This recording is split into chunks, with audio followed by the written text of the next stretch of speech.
The key to looking younger is more makeup, more coverage, more concealer, more powder. Friend, that mindset is aging us. You walk in my direction, I go the other way. I start to stutter when you speak. You understand that my knees go weak. What's happening to me? Hello, my loves, and welcome back to my channel. When I hit 40, I realized that something had to change when it came to my makeup. It wasn't that I wanted to look younger. It's just that my makeup wasn't doing what I really wanted to do. So in today's video, I am breaking down exactly what I stopped doing at this big age of 40 plus and what I'm doing instead to look more rested, more youthful, more fresh. And this is definitely beginner friendly. No trends, no heavy glam, just techniques that really work for my skin. So if you're struggling with your makeup or you feel like your makeup is really aging you, then girl, grab your coffee, grab your tea, grab your matcha, whichever is your flavor, but grab your notebook and let's get into this video. That's good.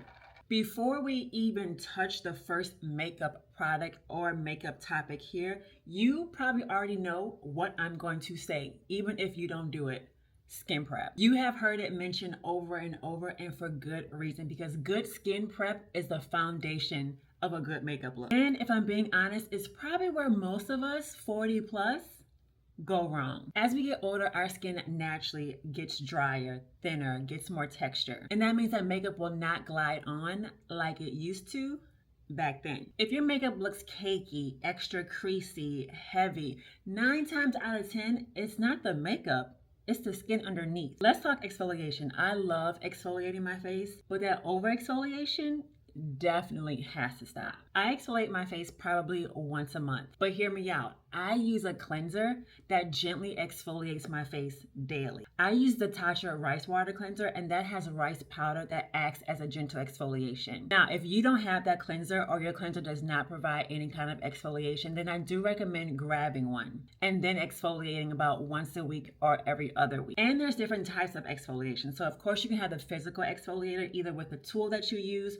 or ones like Dermalogica, or even Tatcha has a rice powder one. But they also have liquid exfoliators. I know Paula's Choice, Ordinary, and it has AHAs and BHAs that help exfoliate your face. Either way, whichever one you choose, the goal is to have smooth skin, not irritation due by over exfoliation. Next, my favorite topic, hydration. Hydration makes your skin look youthful. Plump skin reflects light better, and that alone makes you look more rested. Now, for during the day, I use lightweight products for a layering of hydration, but then at night, I use heavy creams and heavy serums to really soak in that hydration while I sleep. And in relation to applying makeup, one thing that I do now that I didn't do before is I let my skincare sit on my face for at least 30 seconds before applying any kind of makeup. It's probably like a good minute or two, because by the time I go from my bathroom, come to this table, set up, do all the things, a couple of minutes have passed by. But if I'm in a rush, at least 30 seconds without being disturbed. Now we can talk about applying the makeup. Starting off with foundation, and the theme for foundation, especially if you are of big age, less product equals better skin. Do I need to say it again? Less product equals better looking skin. I'm not gonna lie, I stopped using foundations a long time ago because I just felt like back then they were all heavy and I did not like how they felt on my skin. And that's how I became a skin tint girl.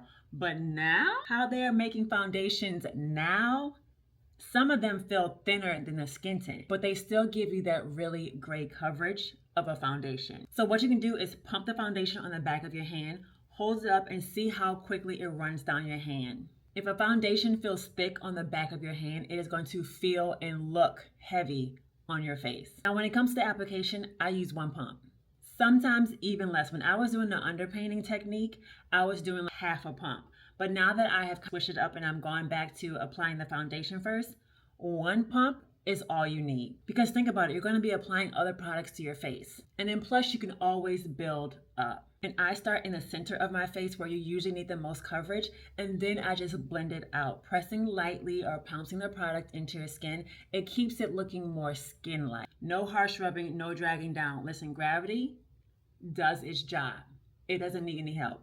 Also, what I started doing that I am now obsessed with, after applying my foundation with a brush, I then go in with a beauty blender like this. I get it damp, so I run it under the water, make sure it's nice and plump, and then I squeeze all the water out of it. My life depended on it. And then when you're drying your hands, go ahead, place it in the towel and squeeze it some more. And then when you think that you've squeezed out enough, give it 2 more squeezes. We just need her nice and damp so that she doesn't take off the product or even ruin the makeup that you already put on your face. But doing this gets rid of any kind of harsh lines, and especially once you start applying the other products, I always go over it with this beauty blender to make sure I don't have those harsh lines or any kind of brush strokes. Next up is concealer. This was a big one for me. The internet will have you applying half a bottle of concealer on your face, and girl, that is just not necessary. Instead of dragging that concealer all under your under eye, place it in the inner corner, and I don't mean right up into the waterline.